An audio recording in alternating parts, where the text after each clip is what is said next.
일단 지금 오늘 제가 말씀드린 지원 사업은 이제 문화부에서 하고 있는 것을 중심으로 좀 말씀을 드리고요. 그 다음에 그 문화부의 5대 추진 전략 15대 핵심 과제가 지금 추진되고 있는데, 그 주요하게는 한국전자출판협회랑 콘텐츠진흥원, 그리고 올해 하반기에 이제 띄워질 출판문화산업진흥원이 아마 띄워질 예정입니다. 그래서 그 진흥원 중심으로 해서 아마 지원 사업이 진행되고요. 크게 혁신적이거나 어떤 획기적인 건 없더라도 좀 이쪽 산업을 리딩할 만한 요소들을 좀 많이 갖고 있고요. 무엇보다도 관련 예산이 전년 대비 한 5배 또 10배 이런 식으로 좀 크게 확대돼 나가고 있습니다. 심지어 중소기업청에서조차도 이쪽 분야에 대해서 계속 이제 예산을 늘려나가고 지자체도 마찬가지고요. 그래서 이 정보들을 바탕으로 해서 어떤 지원 사업이나 이런 것도 잘 활용하시기 바랍니다. 그 5대 추진 전략 부분을 보면은 첫 번째로 전자출판 산업의 도약 및 신성장 동력 확보, 두 번째로는 전자출판 콘텐츠 창작, 제작 활성화, 그다음에 세 번째로는 전자출판 산업의 선순환 구조 환경 조성, 네 번째로는 전자출판 산업 기술 인프라 구축, 다섯 번째는 디지털 독서 문화죠. 그 기존의 아날로그 형태의 어떤 독서 문화가 아니라 디지털 형태의 독서를 어떻게 또 새롭게 만들어갈 것인가라는 부분도 굉장히 중요한 이슈로 나오고 있습니다. 세부 과제를 좀 말씀드리면, 일단 산업기반 구축에서는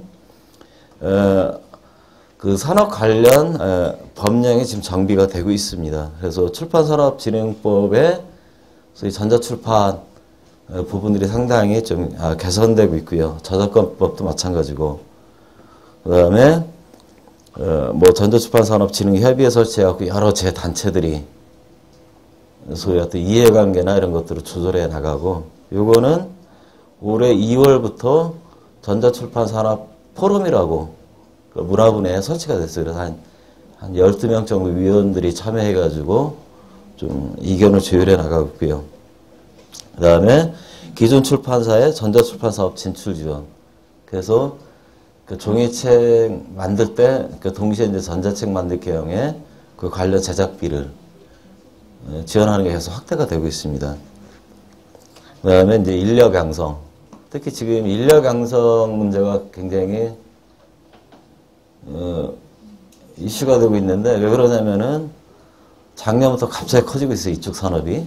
그러니까 그 관련자 소위 어떤 그 디지털 출판이라는 디지털 퍼블리싱이라는 신규 사업을 하려고 하면 반드시 그 관련 사람이 필요한데 사람이 매우 부족합니다, 지금. 그다음에 창작 및 공급 역량 강화에서는 우수 전자출판 콘텐츠 공급 기반 확충, 그래서 제작 지원이라든가, 그 다음에 기존에 이제 문화부에서 그 교양 우수 전자책 이런 쪽에 어떤 그 지원 사업을 했었는데, 이게 이제 전자책까지 좀 확대될 예정입니다.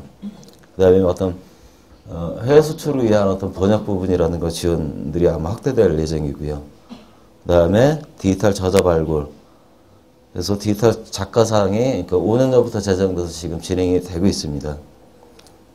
그 다음에 특히 1인 창조 기업을 좀 대량으로 하는데 굉장히 초점을 맞추고 있습니다. 그 뒤에 가서 자세히 좀 말씀드리고요. 유통 시스템 선진화 부분은 콘텐츠 유통 관리 체계 확립이라든가 콘텐츠 공정 거래 환경 마련, 그 다음에 해외 진출 지원, 전자책 콘텐츠 직거래 장터 활성화 등등이 있는데, 이 부분은 뒷부분의 어떤 기술 부분과 관련해서 민간 베이스로 가야 될 영역들이 많기 때문에 그 정부에서 하는 것들은 사실상 인프라나 기반 조성 정도가 아마 될 예정입니다. 기술혁신 및 표준화 부분은 작년에 전자책 관련 업체들이 문화부에서 작년 1월 달에 모였는데, 지금 일단 세계적으로는 뭐 잘 아시다시피 이법이 어떤 산업 표준으로 자리 잡고 있습니다. 국내에서도 역시 마찬가지고요. 그래서 이 표준화 부분은 뭐 여러 군데서 이렇게 논의는 되고 있지만은 사실상 그런 표준 논의가 무의미할 정도로 지금 빠르게 입법으로 통일되어 나가고 있습니다. 입법이 주목받는 이유는 효용성 문제입니다. 입법 파일을 한번 제작해놓으면 여러 사이즈의 단말기에 자유롭게 레이아웃이 적용되기 때문에 전 세계 한국을 포함해서 세계 각국의 어떤 부분들이 다 입법적으로 통일돼 가고 있습니다. 사실상. 다만 이제 DRM 부분은 비즈니스 모델하고 연계가 돼 있기 때문에 DRM 표준화는 사실상 굉장히 좀 어려운 문제입니다. 그래도 어쨌든 저 국제 디지털 출판 포럼이죠. IDPF에서 좀 DRM도 이제 입법과 연동한 좀 표준 DRM을 조금 추진하려고 지금 테스트는 거의 끝났고요.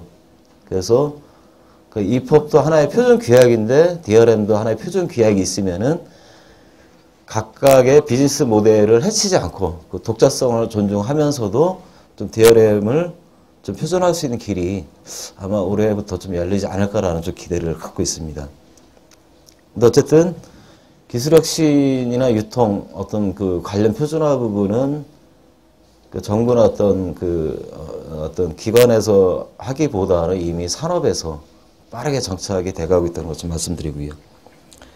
디지털 신독서문화 확산 부분은 일단 공공도서관에서 전자책 구매가 계속 확대될 예정입니다. 그러니까 작년까지 보시면은 전자책 산업의 특성이 B2C가 아직 열리지 않았었는데 그동안은 뭘로 버텼냐면은 도서관이나 어떤 초중고 대학 도서관, 그 다음에 지자체, 기업 등에서 구매하는 B2B 영역이 굉장히 컸었습니다. 그런데 어쨌든 공공도서관에서 지금 디지털 도서관 시스템을 특히 공공부분 한 90% 이상이 지금 공급되어 있기 때문에 관련 콘텐츠 구입이 굉장히 늘어날 것 같습니다. 그래서 그런 거를 좀 정부 차원에서 공공도서관부터 먼저 주도적으로 좀 구매를 늘려나가자라는 부분들이 있기 때문에 어떤 사업자 입장으로서는 굉장히 좀 안정되고 고정화된 시장을 가지고 출발하는 건 굉장히 중요할 것 같습니다. 그 다음에 공유 저작물 이용 활성화는 이제 작년 콘텐츠진흥원에서 지정과제 사업으로 진행이 되고 있고, 이거는 좀 다양한 형태로 아마 공유 저작물들을 좀 디지털화 시켜서 많은 독자들이 좀 이용할 수 있는 환경들을 추진해 나갈 예정입니다. 어쨌든 여기서 여러분들이 기억해야 될 거는 여러 기관에서 지원하고 지원 사업을 정확히 캐치하셔가지고 사업하시는데 굉장히 도움이 많이 됩니다. 그런 것도 적극적으로 좀 활용해 주시고요. 그래서 저희 협회에서 좀 구체화된 지원 사업을 좀 하고 있는데 크게는 세 가지입니다. 전자출판공동제작센터, 그 다음에 교육센터, 인증센터 세 개의 센터가 있는데, 제작센터는 여기에 관련 장비나 소프트웨어 등등을 다 갖춰가지고 특히 중소출판사나 중소업체들 또는 1인 사업자들이 와서 무료로 이용할 수 있는 환경이 좀 최적화된 환경을 좀 갖추고 있습니다. 근데 여기서 시설 장비뿐만 아니라 이 안에 가지고 있는 네트워크, 다시 말해서 어떤 사업을 이쪽 사업을 하려고 이제 생각을 하시다 보면은 아마 굉장히 많은 난점들이 아마 발생이 될 겁니다. 그럴 때마다 오시면은 거의 90% 이상은 해결됩니다. 네트워크나 하여튼 이쪽에 오시면은 뭐 기업, 사람, 기술, 콘텐츠, 마케팅 등등을 다 만나실 수도 있고 지원을 받을 수 있습니다. 교육센터에서는 저희가 2006년부터 유비쿼터스 출판 아카데미라고 커리큘럼을 운영을 했었습니다. 그래서 세부 커리큘럼은 창업 비즈니스 과정이 있고요. 그 다음에 전자책 개발자 과정, 그 다음에 모바일에 맞는 모바일 전자책 개발자 과정, 그 다음에 전략 비즈니스 과정, 4개 과정을 진행을 하고 있습니다. 올해는 콘텐츠 기획하고 디자인까지 해서 한 5개 과정이 진행될 예정이고 매년 한 200명 정도가 저기서 교육을 받았고요. 근데 특징적인 거는 작년에 한 1000명이 넘게 몰렸습니다. 저희도 깜짝 놀라고 어쨌든 1000명 이상이 신청해서 한 800명 정도가 아마 수료를 받으셨고요. 그래서 하여튼 이쪽 산업에 대해서 굉장히 많은 관심들을 가지고 그 에너지가 몰리고 있구나라는 걸 좀 느낄 수 있습니다. 그다음에 전자출판물 인증센터는 간단하게 말씀드리면은 2004년부터 부가세법 시행규칙 제11조에서 법 제도화돼 가지고 진행되는데 그게 그 당시에 이제 기획재정부에서 얘기했던 거는 종이책은 유관으로 이게 책인지 아니가 바로 구분이 됩니다. 근데 디지털 그 무형물 같은 경우는 누군가 확인하기 전까지는 이게 책인지 음원인지 동영상인지 확인할 길이 없어요. 그래서 그 당시 기재부가 요구 조건 심의 제도를 마련해라.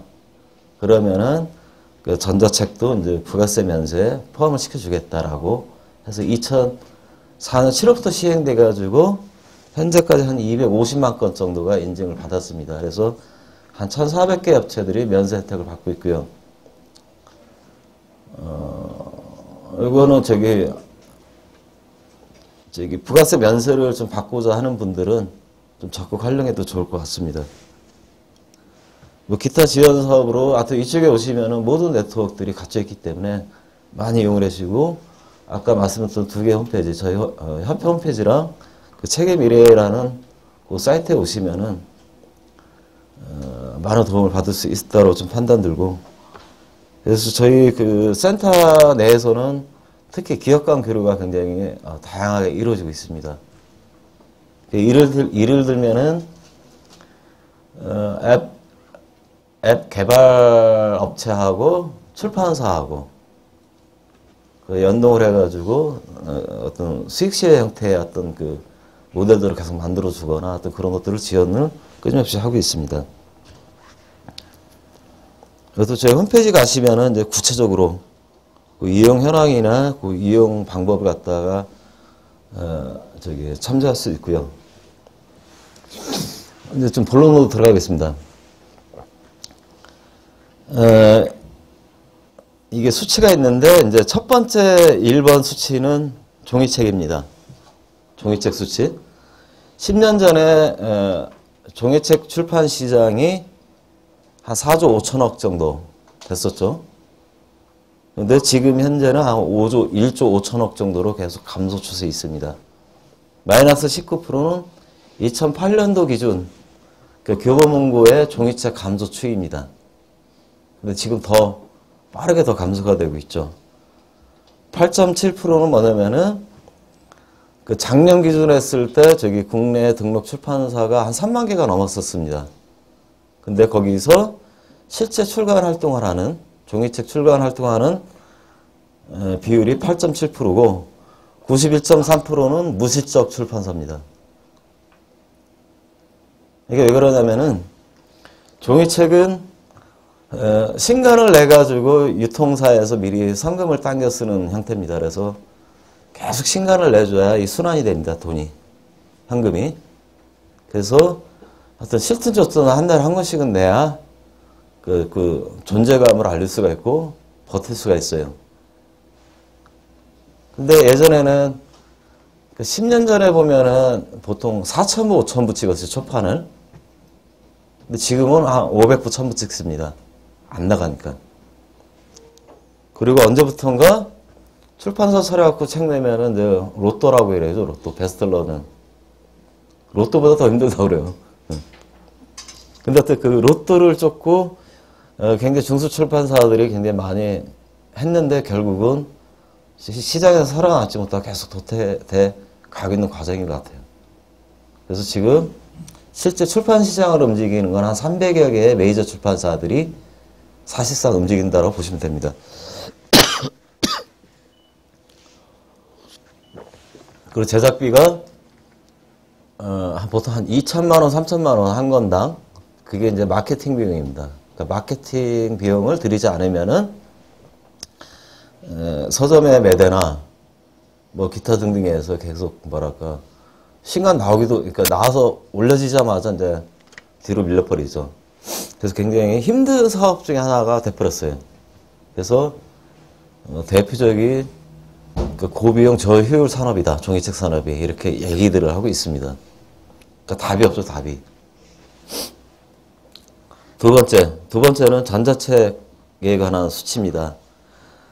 이 5천억이라는 거는 그 전자서전 포함한 겁니다. 전자서전이 이제 한참 잘 나왔을 때 한 2,600억 시장이 됐었고요. 그 전자책 단행본 시장은 한 1,300억에서 B2B까지 포함하면 한 1,900억 정도. 그 다음에 거기 가운데 있는 그 1000이라는 단위는 지난 1월 달에 교보문고가 갤럭시 S 기반으로 일일 매출이 1,000만 원이 넘어서기 시작했어요. 이 1,000만 원이 뭘까? 그러면은 그 1,000만 원이면은 연 단위로 하면 40억 정도가 됩니다. 근데 작년에 그 SK텔레콤에서 운영하는 T스토어가 연 매출이 27억이었었습니다. 다시 말해서 그 어플리케이션보다 전자책이라는 부분이 굉장히 파워가 있다는 얘기입니다. 그 다음에 애플 앱스토어에서도 게임 다음에 매출 순위가 2위가 전자책입니다. 근데 종수는 게임이 한 45,000종, 그 다음에 전자책이 한 6만 종 정도. 그건 격차는 점점 벌어지고, 왜냐면 쪽수가 워낙 많기 때문에 그 전자책이라는 어떤 그 콘텐츠의 파워를 지금 이제 하나둘씩 확인돼 나가고 있다고 좀 생각이 됩니다. 그리고 1번은 뭐냐면은 1인 출판사가 급증하고 있다는 겁니다. 저희가 작년에 그 교육을 하고 있는데 거기서 한 50%는 그 저자작가나 이제 1인 출판사들이었던 것 같아요. 이게 뭐냐면은 종이책에서는 보통 그 1인 출판사들이 초기 자금을 한 5천만 원에서 한 1억 정도 저기 하고 한 2년 정도 되면 여기저기서 돈을 빌려갖고 한 2, 3억 정도가 듭니다. 근데 그것도 살아남을 가능성이 없어요. 그만큼 힘든데 반해서 전자책은 일단 기본 투자 비용이 거의 없다고 보시면 돼요. 그러니까 기획력과 자기 노동력만 있으면 언제든지 할 수 있는. 그래서 리스크가 적고. 그래서 저희 협회에서는 그 하나의 패러다임, 그러니까 생산 패러다임에서 선 전자책, 후 종이책을 얘기합니다. 그래서 전자책에서도 검증이 되면은 종이책에서도 잘 팔릴 가능성이 크다라고 말씀을 드리는 겁니다. 그 6만 개는 출판사 등록수입니다. 저도 그 최근에 확인하고 깜짝 놀랐는데 하여튼 1인 출판사들이 급증하고 특히 기존의 저자작가들이 대량으로 지금 출판사를 차리고 있고요. 또 그 종이 출판사에 재직하시는 분들이 미래를 대비해서 이제 준비를 하시는 것도 꽤 많습니다. 3번은 단말기 보급 현황입니다. 지금 현재 스마트폰이 800만 대 정도 되고요. 연말 되면 한 2,500만 대 된다고 보고 있죠. 그 다음에 100만 원은 저희가 연말에 그러니까 그러니까 태블릿 PC가 한 100만 대, 120만 대 예측을 했는데 벌써 한 70만 대, 그러니까 아이패드가 한 50만 대 보급되어 있고요.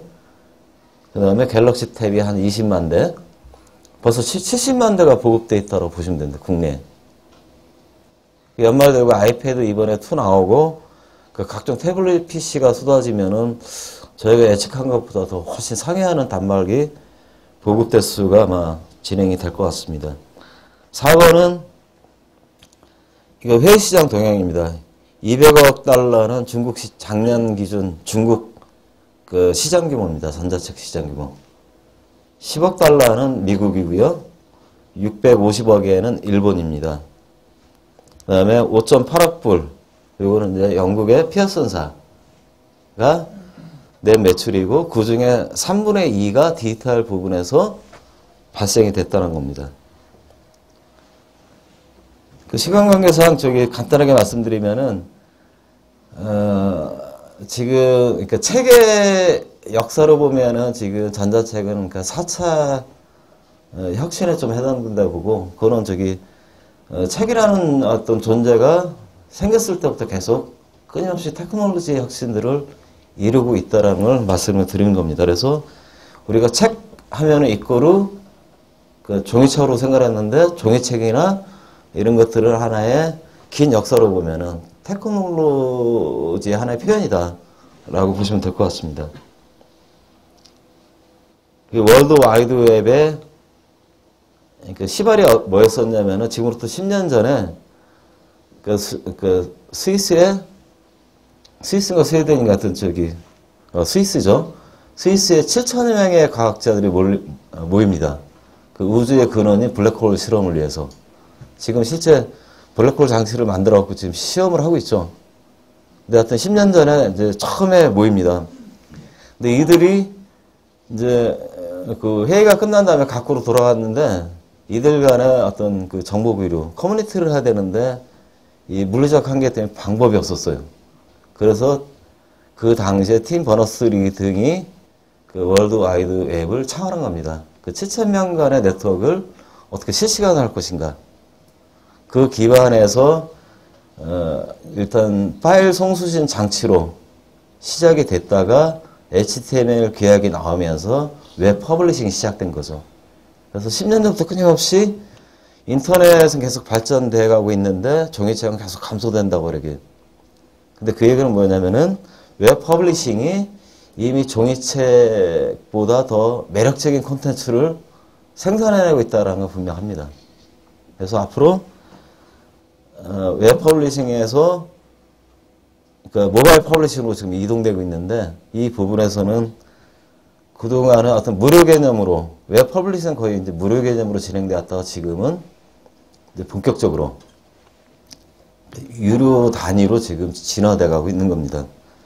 그래서 지금 뭐 하여튼 모바일로 급격하게 이동되고 있고 모든 대부분의 시장 아마 모바일에서 아마 발전하게 될 거고 이거는 이제 어떤 광고 시장이라든가 이런 것들이 상호 융합되면서 굉장히 큰 시장으로 진행이 될 것 같습니다. 그래서 전자책 산업의 특징을 보면은 어떤 콘텐츠 단말기, 소프트웨어 기술, 통신 네트워크 이 네 가지 요소가 정확하게 맞물려서 융합되는 지점에서 작동되는 시장이라고 보시면 되고요. 또 하나 특징은 그렇기 때문에 각각의 고유 어떤 그 헤게모니가 없습니다. 끊임없이 상호 영역을 침투하죠. 그래서 출판, 퍼블리싱 영역도 기존에 출판사만 하는 게 저자작가도 뛰어들죠. 언론사 뛰어들죠. 기타 디지털 콘텐츠 업도 뛰어들죠. 하여튼 콘텐츠를 생산하는 모든 부분, 언론사 등등 지금 굉장히 빠르게 뛰어들고 있습니다. 유통 영역도 마찬가지입니다. 이미 삼성이 아마 그 삼성 앱스를 기반으로 해서 지금 그 전자책 유통 플랫폼을 지금 구축해 나가고 있고요. KT 뛰어들었고요. SK텔콤도 아마 상반기 중에 전자책 플랫폼을 아마 오픈할 것 같습니다. 지금 거의 준비는 돼가고 있고요. 그러니까 펜텍도 유통 플랫폼 구축하고 있고요. 이 얘기는 뭐냐면은 상호 경계가 무너져서 그것은 기존에 가졌던 자기 독자 영역을 그대로 보장받고 유지하기가 어렵다는 얘기입니다. 그만큼 각 영역이 파괴되기 때문에 산업 내에서의 긴장감은 더 높아지고 근데 저는 그게 오히려 이쪽 산업을 굉장히 추동하고 발전시킬 수 있는 동력이 될 거라고 믿습니다. 왜? 그 산업 간 그 내부에서 긴장감은 끊임없이 새로운 혁신들을 탄생시킬 걸로 기대를 하고 있고 여기 이제 모글로 대표님도 오셨지만은 이를테면은 아주 작은 업체인데 혁신적인 솔루션이나 방안들이 계속 나오고 있습니다, 지금. 그 산업 지형이고, 이거는, 그 경계가 끊임없이 무너져 가고 있는 지형도입니다. 그래서 단말기 전망을 좀 말씀드리면은, 우리가 예상한 것보다 스마트폰이나 태블릿 PC가 광범위하게 그 보급되어 나가고 있고, 연말에 저희가 지금 2,500만 대 예상했는데, 그 이 통사들이 이제 어떤 수익성 때문에 스마트폰으로 아마 굉장히 빠르게 어떤 소비자들을 좀 이끌어 갈 것 같고요. 근데 여기서 중요한 건 어쨌든 휴대성, 이동성에서 스마트폰이 가장 크지만은 아마도 태블릿 PC가 소위 어떤 교육 쪽이나 어떤 부가 콘텐츠, 그 어떤 부가가치가 높은 그런 콘텐츠에서 태블릿 PC가 아마 주도하지 않을까. 이미 이제 아이패드나 여러 가지 경험해서 보셨겠지만은 특히 영국의 피어슨 산하 뭐 이런 데 보면은 교육 쪽에 관련된 그 어떤 콘텐츠 전략을 굉장히 정교하게 짜나가고 있어요. 그래서 그 태블릿 PC를 많이 주목을 해주시고요. 그 비즈니스 유형은 굉장히 다양합니다. 종이책은 한정된 비즈니스, 유통사에 넘기고, 그 다음에 이제 마케팅 하는 게 전부였었는데, 이 디지털 퍼블리싱 영역에서는 그 어떤, 그 각각의 영역들이, 상호 연합하고 종횡으로 연합하면서 끊임없는 새로운 비즈니스를 계속 탄생시켜내요. 그래서 콘텐츠하고 단말기가 결합돼서 어떤 독자 영역의 어떤 시장을 창출하기도 하고요.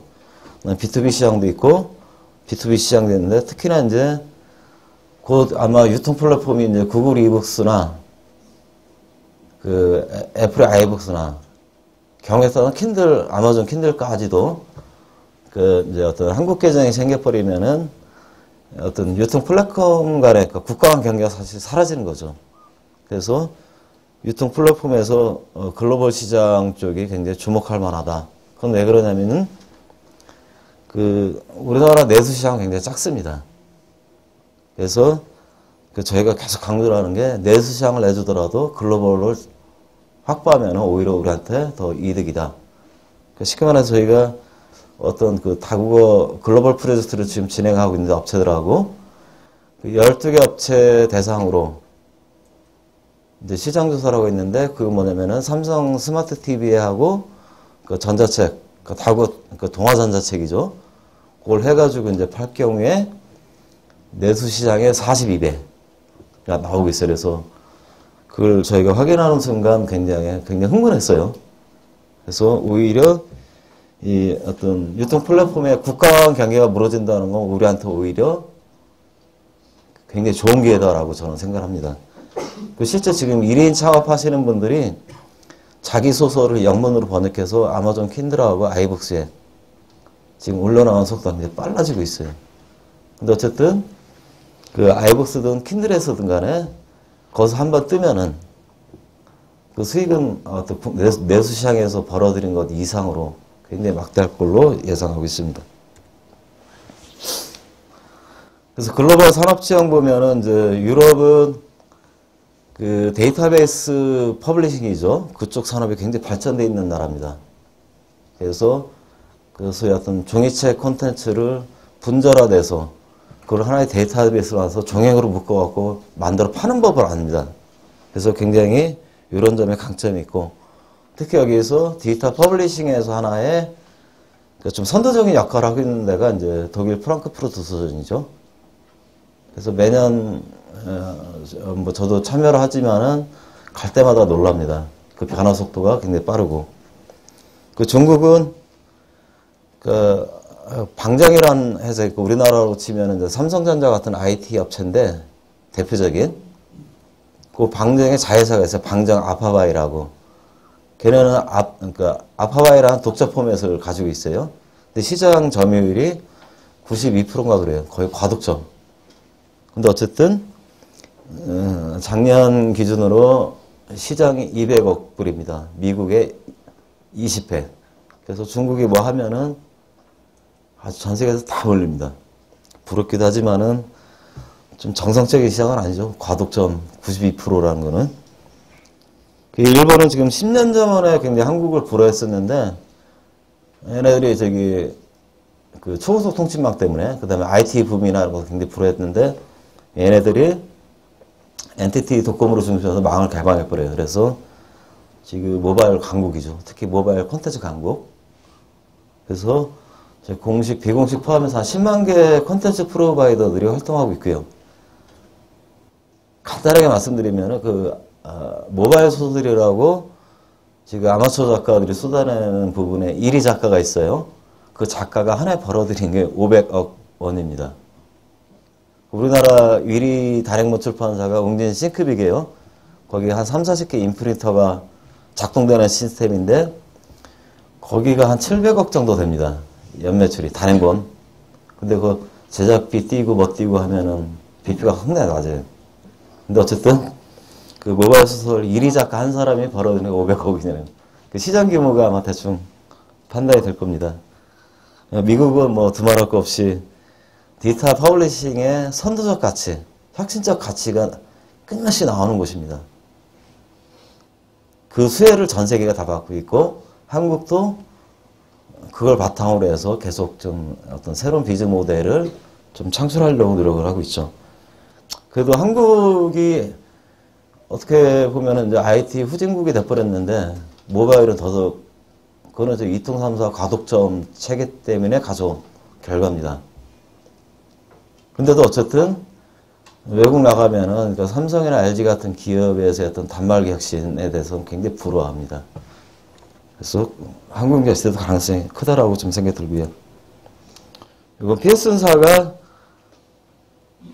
그 글로벌 에듀케이션 기업 중에 랭킹 1위고요. 이 중에서 하여튼 3분의 2가 디지털 부분에서 나온다라는 거 좀 해주시고, 얘네들 특징이 뭐냐면은 그 크로스 미디어에서 굉장히 능합니다.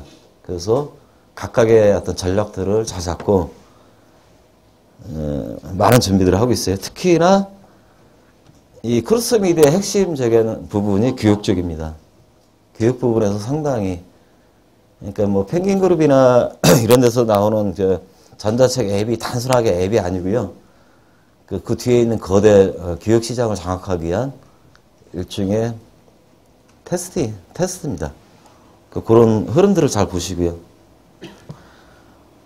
혁신 비즈니스 사례가 많은데 이거는 10년 전에 두산 세계 대백과사전이 CD롬 타이틀로 출시된 적이 있었어요. 근데 출시되자마자 용산상 가면은 10,000원이면 살 수 있었어요. 그리고 그게 전국으로 확산되는 순식간이었었죠. 그래서 고심하다가 굉장히 절치부심하고 있는데 그때 네이버가 두산동화를 찾아갑니다. 그래서 5년간 독점 공고를 맞춰서 백과사전이 네이버 검색 엔진에 탑재가 됩니다.